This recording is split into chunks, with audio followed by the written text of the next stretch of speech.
Hi, my name is Alisha, and today I'll be reading from the Gospel of John, chapter 7. After this, Jesus traveled around Galilee.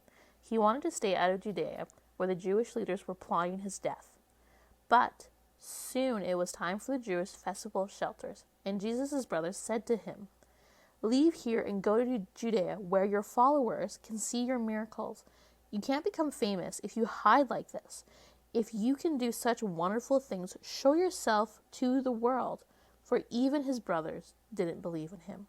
Jesus replied, "Now is not the right time for me to go, but you can go any time. The world cannot hate you, but it does hate me because I accuse it of doing evil. You go on. I'm not going to this festival because my time has not yet come." After saying these things, Jesus remained in Galilee. But after his brothers left for the festival, Jesus also went, though secretly, staying out of public view. The Jewish leaders tried to find him at the festival and kept asking if anyone had seen him. There was a lot of grumbling about him among the crowds. Some argued, "He's a good man," but others said, "He's nothing but a fraud who deceives the people." But no one had the courage to speak favorably about him in public, for they were afraid of getting in trouble with the Jewish leaders. Then, midday through the festival, Jesus went up to the temple and began to teach. The people were surprised when they heard him. "How does he know so much when he hasn't been trained?" they asked. So Jesus told them, "My message is not my own. It comes from God who sent me. Anyone who wants to do the will of God will know whether my teaching is from God or is merely my own. Those who speak for themselves want glory only for themselves, but a person who speaks to honor the one who sent him speaks truth, not lies. Moses gave you the law, but none of you obey it. In fact, you are trying to kill me." The crowd replied, "You're demon-possessed. Who's trying to kill you?" Jesus replied, "I did one miracle on the Sabbath, and you were amazed. But you work on the Sabbath too, when you obey Moses' law of circumcision. Actually, this tradition of circumcision began with the patriarchs long before the law of Moses. For if the correct time for circumcising your son falls on the Sabbath, you go ahead and do it so as not to break the law of Moses. So why should you be angry with me for healing a man on the Sabbath? Look beneath the surface so you can judge correctly."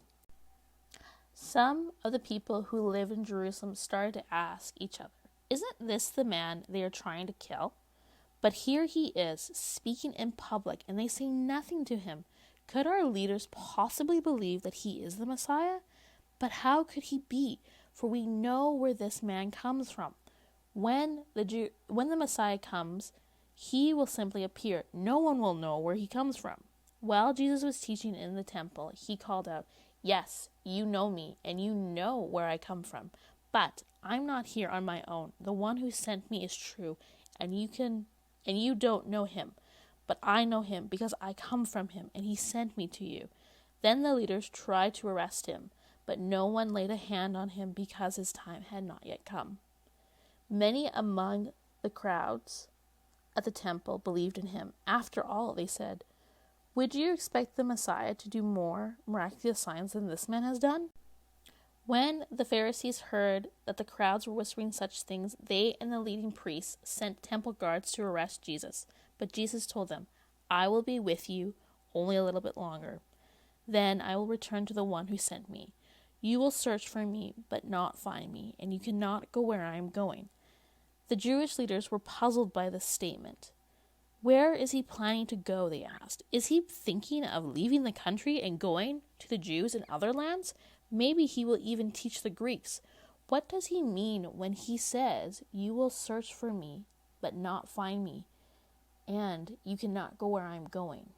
On the last day, the climax of the festival, Jesus stood and shouted to the crowds, "Anyone who's thirsty may come to me. Anyone who believes in me may come and drink, for the scriptures declare rivers of living water will flow from his heart."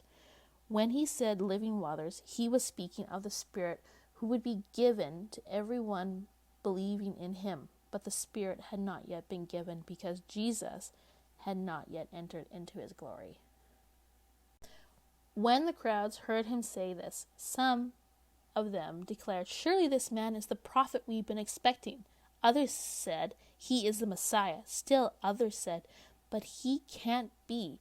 Will the Messiah come from Galilee? For the scriptures clearly state that the Messiah will be born of the royal line of David in Bethlehem, the village where King David was born." So the crowd was divided among him.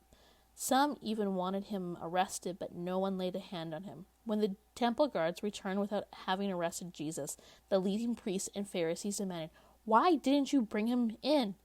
"We have never heard anyone speak like this," the guards responded. "Have you been led astray too?" the Pharisees mocked. "Is there a single one of us, rulers or Pharisee, who believes in him? This foolish crowd follows him, but they are ignorant of the law. God's curse is on them." Then Nicodemus, the leader who had met with Jesus earlier, spoke up. "Is it legal to convict a man before he is given a hearing?" he asked. They replied, "Are you from Galilee too? Search the scriptures and see for yourself. No prophet ever comes from Galilee." Then the meeting broke up and everyone went home. Hey, it's Pastor Andrew here. Thanks for joining us today. Be sure to subscribe to our channel to get notified when we post new videos like daily scripture or weekly announcements. Also, be sure to tap the button to visit our North End campus worship playlist to hear familiar worship songs and make worshiping God part of your every day.